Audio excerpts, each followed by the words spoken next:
I am your host, Nicole Will, and we're so happy you're here as we navigate the world with your aging loved one. We are here to come alongside older adults, family members, and the senior living community as we explore the world of aging and elder care with helpful resources, informative interviews, and approachable conversation. We get to do this together, so join us on our journey, and this is the willGather podcast.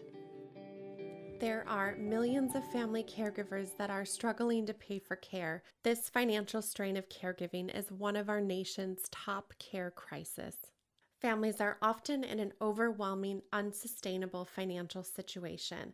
This is one of the biggest concerns that I hear from family caregivers is how will we be able to afford this? There are many large out-of-pocket expenses and wanting to better understand the financial picture before us.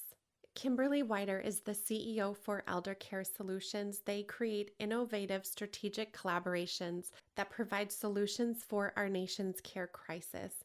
She is on a mission to help families realize a more financially positive aging and caring experience. Families are often searching for resources on their own and not knowing where to go for help. Their mission is to give control back to families, have them feel empowered and knowledgeable to make sound decisions.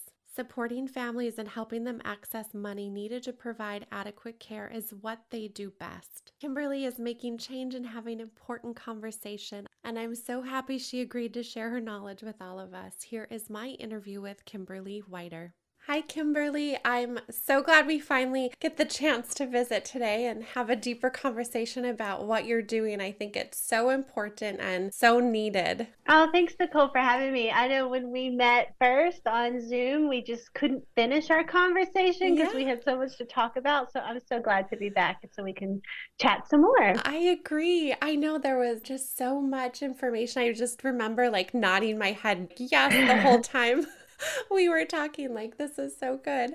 So I'm so excited to be able to share you with everybody else and let people know that there are resources out there so people are not alone, which is so important. I think that's the biggest thing you and I really had a shared common belief of is that it's so important to come alongside people and support them and let them know they're not alone. So happy you're here. Oh, thank you. I absolutely agree. I think I even shared with you my example where when if we get sick, we think I'm going to go to the doctor. If my tooth hurts, I'm going to go to the dentist. If my car breaks down, you think of the mechanic. But with caregiving, there's no direct think, right? Right. So I'm in this situation, I'm providing care, and I don't know where to go with all my questions. And so that's why it's so important for the different resources out Mhm. there to find ways to walk alongside the caregiver. And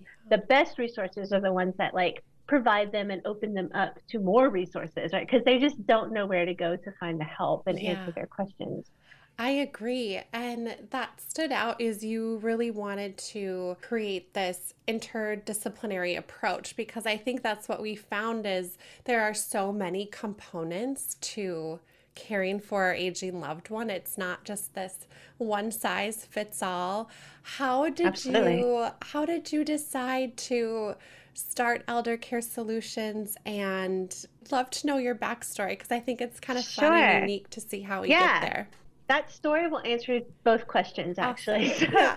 I didn't start Elder Care Solutions, but I joined in to this Mm, amazing effort. And I came from the world of academia, so I was in higher education.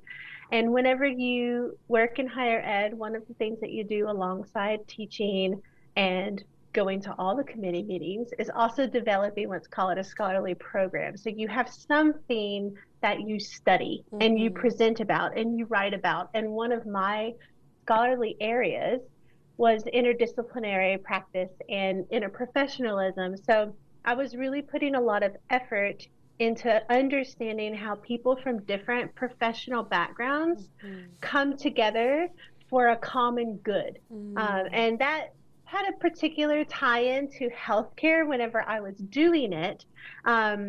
I was presenting at a conference a national conference on this work, and one of the co-founders for Elder Care Solutions was in the audience. So that was Oh, my like, I was in a great place at a great time yeah. story. Yeah. And we entered into a relationship where on about a monthly basis, I was consulting with them, and we were talking about how paying for elder care, there's a lot of people that have their fingers in those pots, but they don't work well together. So Yeah.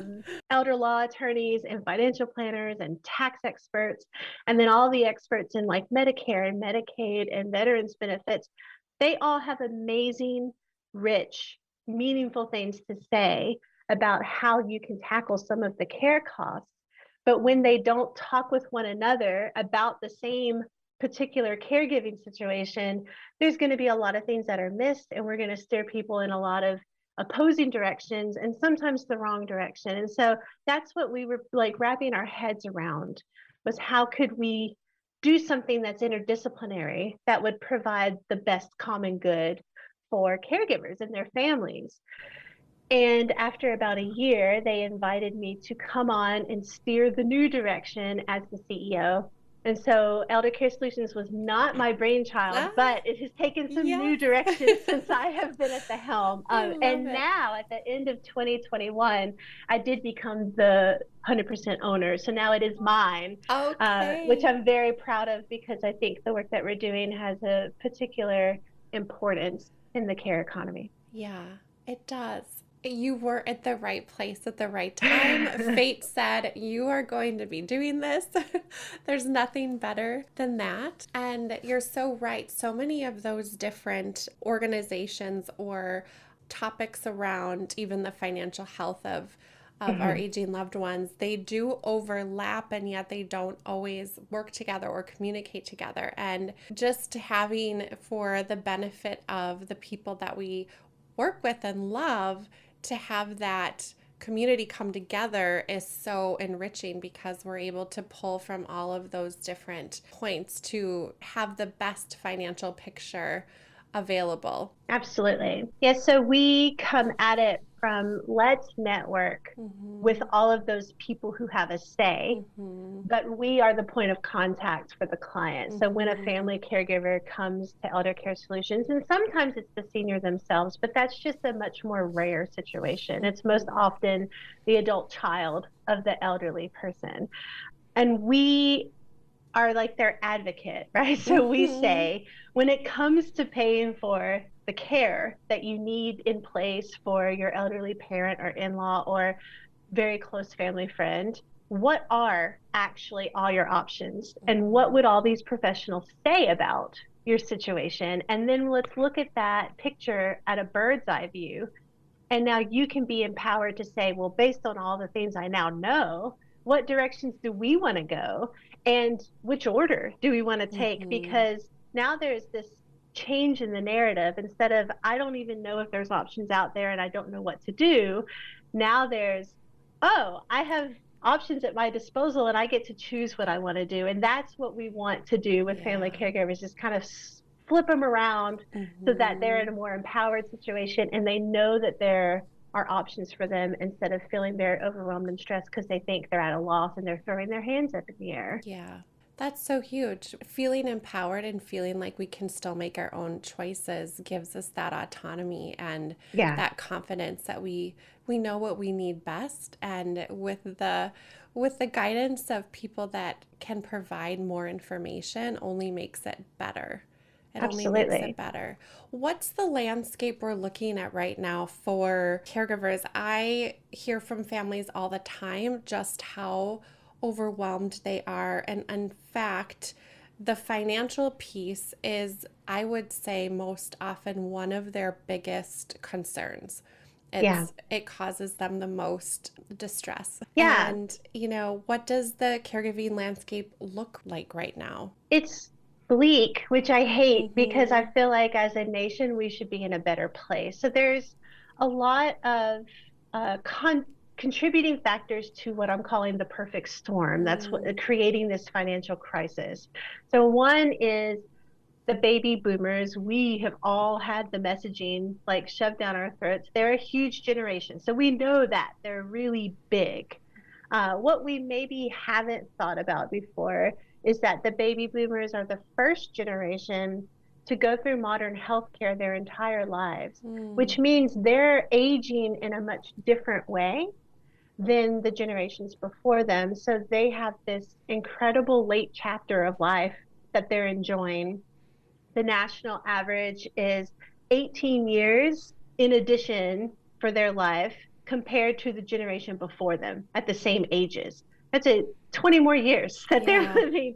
And although they're living longer and they are healthier, what they have is chronic conditions. So they do need help, they need aid, but they need a different kind of aid. And what long-term care used to look like was someone retires, they hit up against some bad health, and then there's not that much time. So someone would go in and provide some care for their mom or dad, and they're looking at like a 5-year experience. Well, now you go in and start providing care, and this could be 10 to 20 years of caregiving that is now a part of your life. And that's very different.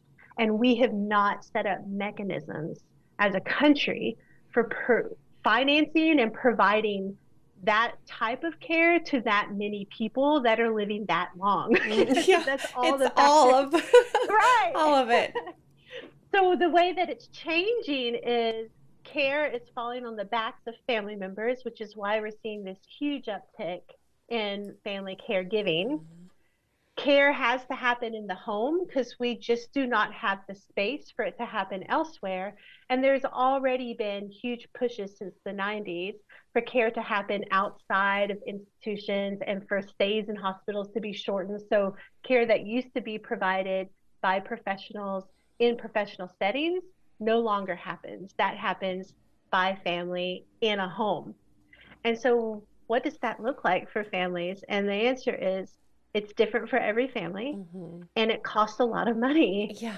because Medicare, which is what most caregivers will go in like, well, thank God Medicare is there. Mm. And then they get into the situation deep enough to say, well, they actually aren't covering the type of care that my loved one needs because care looks different now. So unless it's skilled nursing level or a really advanced level care, families are spending money out of pocket. The national average is in between $800 and $1,000 a month. That has, from my experience working with clients, that's a pretty low Mm-hmm. ball average because my clients are typically in the $2,000 a week area. Wow. So for like home care, lower levels of home health, they're dishing out a lot of money out of their own pockets. Yeah. And it's either the family caregivers spending their own money or they're recognizing that mom and dad's money is about to run out Yeah. because you fork over that amount of money regularly. And even when you thought a big number like, oh, mom has $500,000, 3 years and you can drain it, like it can go away so Mm. fast. So families are just finding themselves in overwhelming financial situations Mm-hmm. and unsustainable situations. Like these situations aren't going to be able to happen for a long time, which is what care looks like now. And they're having to make really hard decisions of, do I keep my job? Do I Oh, care for for sure. mom? I mean there's so many options, and it is, I think it's so surprising that we, until you're in it, we don't necessarily know the cost Yeah. that it's going to take and the toll. I mean, it's so much. It's so much. It's so Yeah. And you're much. right. It's surprising. It's always that element of surprise. And then Hmm. it's followed by an element of distress. How does the US compare to the rest of the world? Are you seeing some of those same trends? Yeah, that's a really great question and one that I didn't know the answer to until about 2 months ago. Hmm. And I happened to be invited into, it was a connection from my higher ed days, who is running a group of faculty that are all in Turkey.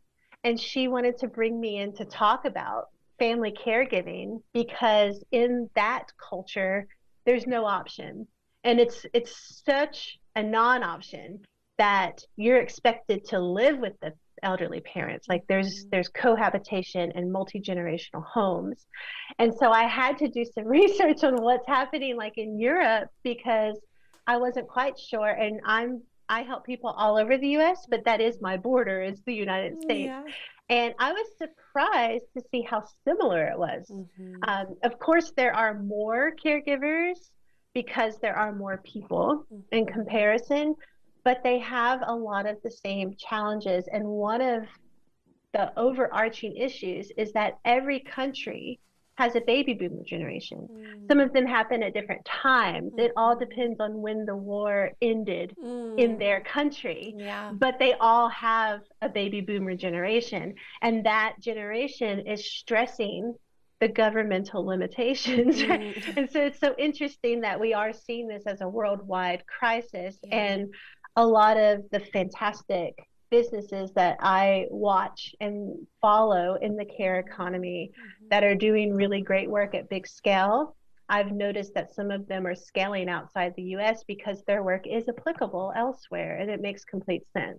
I was traveling in Japan at the end of 2019, so right before COVID hit, and I it was really interesting to see that while that culture does care for their loved ones more, I believe, than the United States in terms of in their own home, they also did have assisted living type facilities that were structured very similarly. And that was interesting to me just to see how common some of the same challenges are and how common the structure of care is, and that it really is, if we can look at it as pulling those even worldwide resources together to address some of these things, it is applicable to a lot of us all over. Yeah, and one of the big changes that's going to be happening because of the baby boomer generation is we're having a shift in our demographics worldwide. Mm-hmm. So where predominantly younger generations outnumber older generations, there's more young people on the earth, they'll say. Mm-hmm. That's going to change. And so in the US, by 2030, which is only 8 years away, Yeah. and Wow. it's already started. We're just going to hit that pinnacle point where Mm-hmm. the scales shift for the first Mm-hmm. time. So people 65 years and older are going to outnumber those 18 and younger for the first time ever. Wow. And that's happening in Japan before it happens in the US Mm-hmm. because of when their baby boomer generation happened. Mm. And so a lot of the literature around this shift in demographic where the world is going to grow old, Mm-hmm. Mm-hmm. comes from looking at what's happening in Japan because Mm-hmm. they're hitting it before the other countries around the world. And it's very interesting. But think of the impacts that will have. And we're already starting to see impacts on care, but it also is going to shift our economy in huge ways. Oh And yeah. the markets and who's Mm-hmm. buying things, like that Mm-hmm. demographic is going to change the way we do Mm-hmm. business and the types of supports that are in place because they're going to be huge and they need things and we have Mm-hmm. to support what they need. You touched on this a little bit too, where we're seeing this, I feel like, a rapid growth right now with family caregivers. Mm-hmm. What's attributing to that? Is it that now are just older adults, there are more of them, and that is calling in more family caregivers? What's happening in that space? Yeah, that's that perfect storm situation. So there are more older people. There are more older people who need help for a longer time. Mm-hmm. And care has shifted away from institutions to home based and community based care. Mm-hmm. So the people that provide care in those settings are family members and close friends. And with our tech world, we're also able to have access and hear about it more, I think, than we used to. Sure. I hope that continues to Yeah. grow. Actually, I think the more people who start to experience this, what's going to be a given life stage for Mm-hmm. everyone, Mm-hmm. they're going to start to speak out about like what their lived experiences are Yeah. and what are they challenged with and Yeah. what are the techniques they're using to tackle those challenges. And Mm-hmm. it's only going to help this sector explode and grow and innovate and create, which is exactly what we need to see. I agree. I Mhm. agree. I hope that's the case. And it's proving to be that way Yeah. where we can have more exposure. You mentioned in the conversation that people are so surprised with all of the costs associated with caring for our loved ones, what leads to those large out-of-pocket expenses? And care is it's thousands and thousands of dollars. What makes it so So expensive? expensive. I'm sure we could guess, Like, but I'd why love does it your. cost this much, right?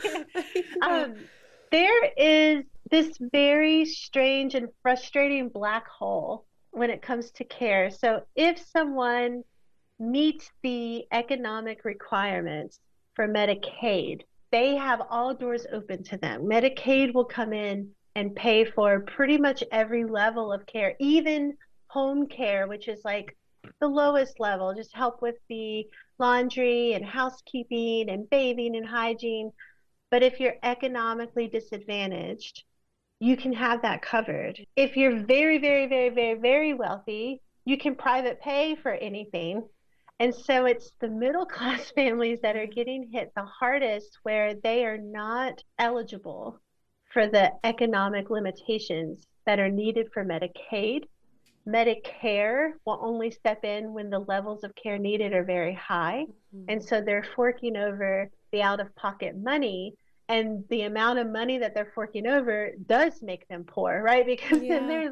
they're missing out on the benefits of their wages and the money that they've saved. And so what we're seeing is families spending down their short-term savings, and then they start going to their long-term savings.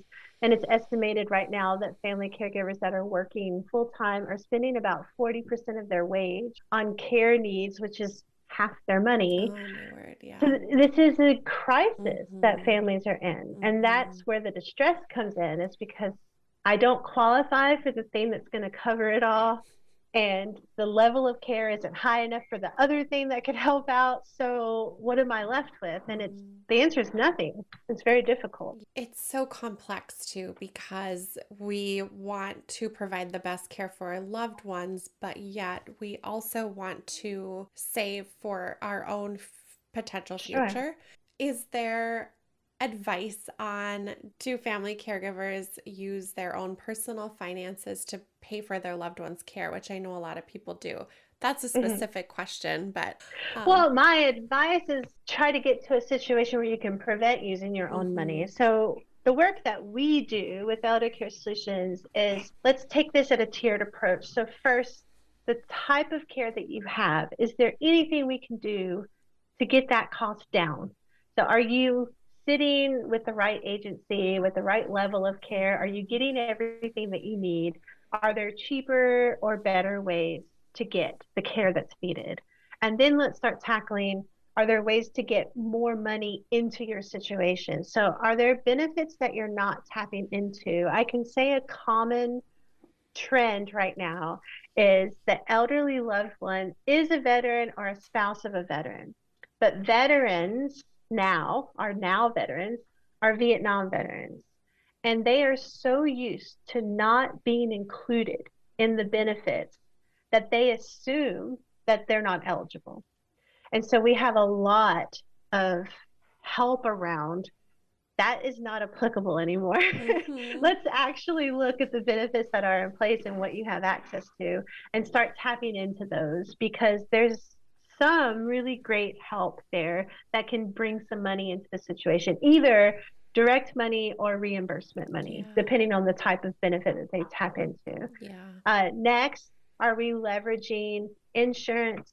Well, a lot of older people today don't have long-term care insurance. I think that's a product that we're going to see more heavily utilized by some of the younger generations, especially, I would say, us, like the older millennials and the young Gen Xers. We're getting stuff in place because we're watching. Right. Yeah. That's very true. Right. But if there's other insurance that's in place, like we have an extra private insurance policy on top of Medicare, which a lot of people do, is that being leveraged well? And do we need to take a look at how you're utilizing that? Sometimes you can rearrange your benefits so it better matches your situation. We can also look at any assets that we can leverage. The home is fantastic. And the generation that is older right now, they were really smart about their home wealth. Like they bought their homes and paid them down. And there's a huge amount of equity in homes in our elderly loved ones. So if your elderly parent or in-law or close family friend owns the home that they're living in, there are some fantastic options for turning that into money. That does not mean that they give up the ownership of their home.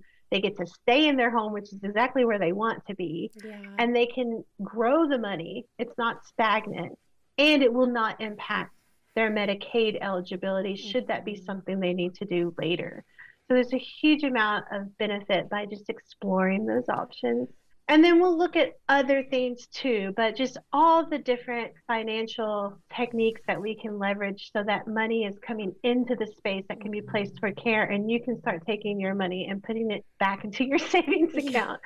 And then we will also connect you to community resources. So what exists around you that is there to help you, potentially funded well, but you don't know it's Yeah. there, right? Yeah. And of course, we talk about the area agencies on aging that are around our client families, but there might also be nonprofits that exist around them that help their region. Church groups often have community outreach programs that provide some type of service like companionship or transportation or bingo nights or something that you can tap into and have either respite or transportation or some food that's completely free, and you can stop spending money on those things that are needed. So all together, we can build a more positive financial picture, which is the goal. That is the huge goal. What's the first visit like? I mean, when you meet with families, what happens in that first visit? It's emotional. Mm-hmm. So I format our consultations, which we always do for free, in a space where first I just ask, tell me what life looks like right now. Mm-hmm. And that leads to a large amount of outpouring from the family caregiver where they just have a space to talk about what they're going through. Yeah. And we just spend time listening, just letting them express all the stress and the challenge and even the good parts. But it's always very emotional because there's so many emotions wrapped up in this experience, and there's a role change. They go from being a child to a parent to now taking care of the parent, and it's like their parent's their child. And that's very difficult and very emotional as well. Then we start talking about what is the top crisis right now. Sometimes the crisis is hands on the elderly loved one, like we just need care right now. Yeah. And then we'll worry about finances next. And that makes complete sense. Mm-hmm. Sometimes they have the care in place, but it's very, very expensive. And so finances is the top crisis. So we take it, whatever it is, wherever they are in that care journey, and just start ticking things off one by one. And we only go at the speed that the family wants to go, and we only do the things that the family wants to do.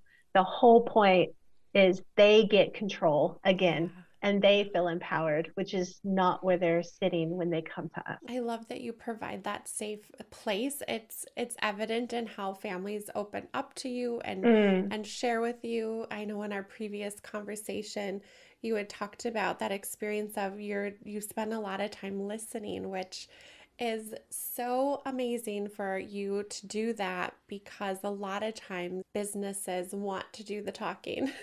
and there's a time and place for that, but listening first and really understanding and then identifying what that top crisis is allows you the benefit then to know how to move forward, and you've built that trust with the people that you work with. And we have a big philosophy with Elder Care Solutions that we want families to, that empowerment space includes a lot of things, but one of them is like our interdisciplinary team. Like if they happen to think, let me go talk to my financial planner.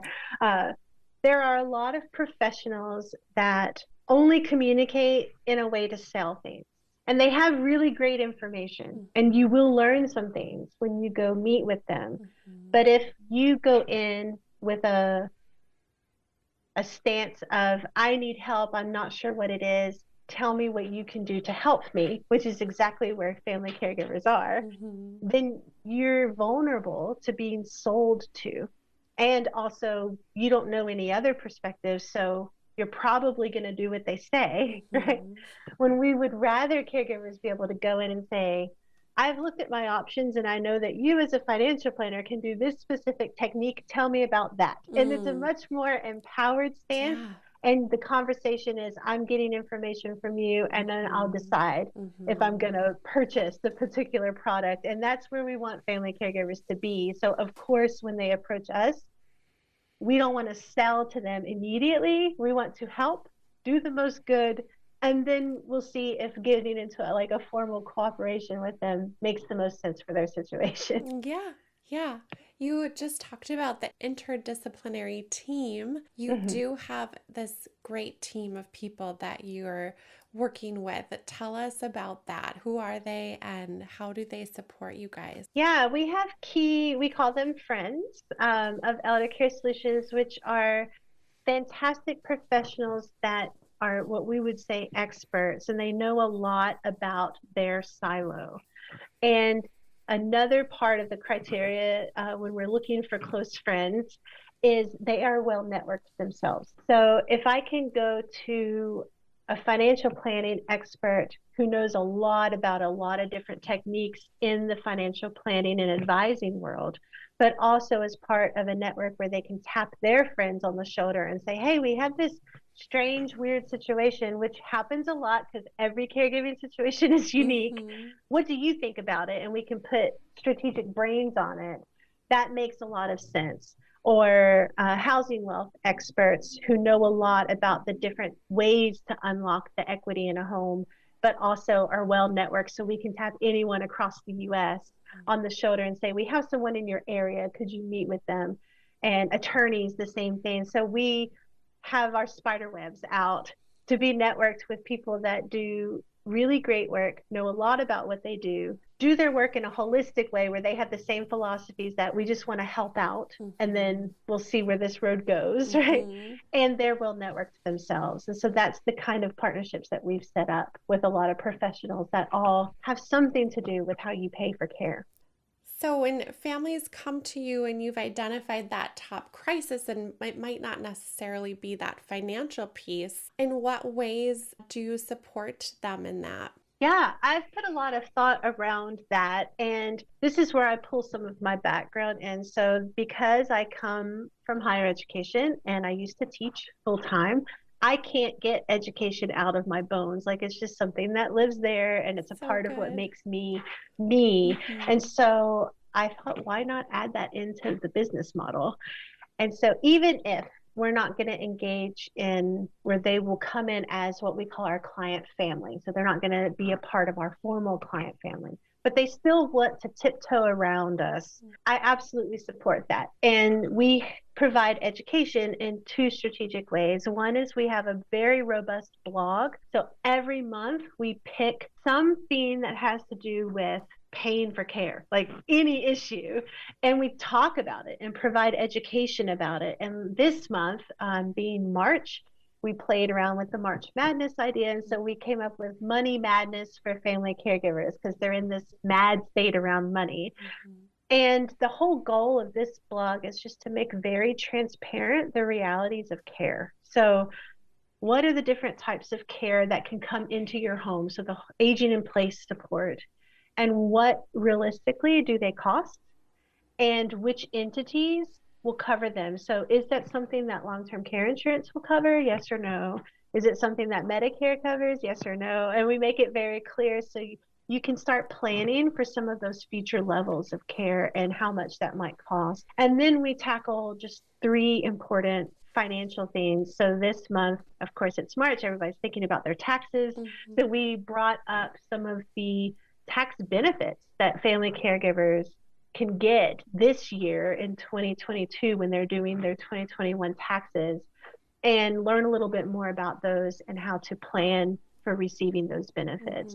We also talk about Medicaid eligibility in the mindset of you should always be thinking about it. And even if it's something you want to do 10 years down the line, you need to be careful about what steps you take as you start paying for care and as you start leveraging financial assets, because they're going to look at everything that you're doing. They're going to start paying attention to your actions. And so we talk about carefully planning for Medicaid at any point that it might come up in the future. Mhm. And we also talk about reverse mortgages because it's a technique that we love. We think it's fantastic for the right kind of family. And we wanted to bust a lot of myths that are around it that cause people to be quite scared of it. And so that's the type of education that you can get. It's really deep, really rich, and all you have to do is pull it up and read it. Yeah. And we also every month send out to anyone who has engaged with us a virtual care package. And it will talk about our blog for the month, so what you can learn about, as well as 3 tips for family caregivers. And I always pull from what I'm helping my current clients with. So any trend that I see a lot of people are asking, or a lot of people being surprised when I mention something, I'll throw that into the care package so other people can learn from that as well. It's one of those things where you probably feel like, "Oh my gosh, this is exactly what I need. These such helpful information to feel empowered, to feel like you can make decisions." That's the number one tip I hear experts talk about is plan ahead, plan ahead. And so you're giving them the opportunity to, like you said, tiptoe around it and just receive information so that when the Sure. timing is right, they can act confidently. Yeah, and I try really hard to make it very consumable because Mhm. on top of the financial cost of caregiving, Mhm. there's also this time cost, right? So family caregivers don't have time. Yeah. I'm not really providing a fantastic tool if I say, here's something that you need to sit down and spend an hour reading because Mhm. they just don't have the time. Or if they have a free hour, I surely don't want them reading stuff for me. Like, go enjoy Yeah. the hour Go off. do something you love. Yes.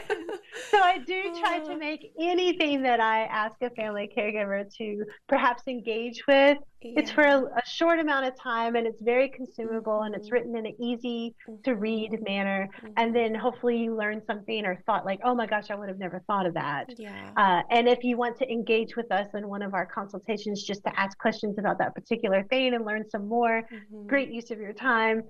But I also understand that there's just not a lot of time Yeah. for caregivers. I so appreciate that you take that into consideration. Mm. Well, I have just loved learning from you today. You're a great educator. And where can we find out more if we want to dive in a little bit deeper? I've tried really hard to make that easy as well. So I say I'm in all the socials. So Yes. you can find us. We have a website, of course, eldercaresolutionsinc.com, but we can also be found at Elder Care Solutions on Facebook, Instagram, LinkedIn, TikTok. Amazing. Right. That one's new. Maybe don't go look at that one Yeah, first. that's how I feel about my TikTok. I'm like, I don't know what I'm doing. But As a geriatric millennial, this yeah. one has been the hardest social media platform for me to start engaging with, Yeah. but the easiest one to waste my time on. So, yeah. Yes. So hopefully, anywhere that you are and you enjoy spending your time, we would be there and have a presence. And all you have to do is find us and just follow us. And all of our education in little snippets is also on those platforms. So good. Thank you, Kimberly, so much. I'm so happy that you're here. Thanks for having me, Nicole. Thanks for having a platform where you share amazing resources for family caregivers. Thank you. It's a pleasure. Thank you. Thank you for listening today. If you enjoyed our episode, please subscribe and give us 5 stars. In all honesty, we'd love to hear from you. Thank you so much for listening to our episode. And now, time for an ad break. So, I have to tell you about my friend Jimmy Zolo and his new company, Joe and Bella. Our paths had crossed, and I'm so glad that they did. Jimmy is passionate about older adults. He told me that after both of his grandparents moved into a care community, his family's world has turned upside down, and they really became caregivers overnight. As you know, being a caregiver to someone close to you can be overwhelming, and there's so much to manage, like making sure your loved one has all of the products they need, keeping things stocked when things run out. And Jimmy's family also had that same problem. They were scrolling through all of these product reviews online, unsure what would be the best to purchase. It can be really time consuming and frustrating, and he wished there was a simpler way to shop for his grandparents. Jimmy decided to launch his own business to solve this problem. He founded Joe and Bella to make shopping for older adults simple. They carry everything from comfy shoes to creative gifts, even toiletries that can automatically be reordered, and technology that makes caregiving easier. And what I love, and I know you guys will too, is that each and every product on Joe and Bella has been carefully selected by caregiving experts. Jimmy is giving an exclusive offer to listeners of this podcast. You can use promo code GATHER to receive 10% off your first purchase at joeandbella.com. That code is GATHER, GATHER, for 10% off at joeandbella.com.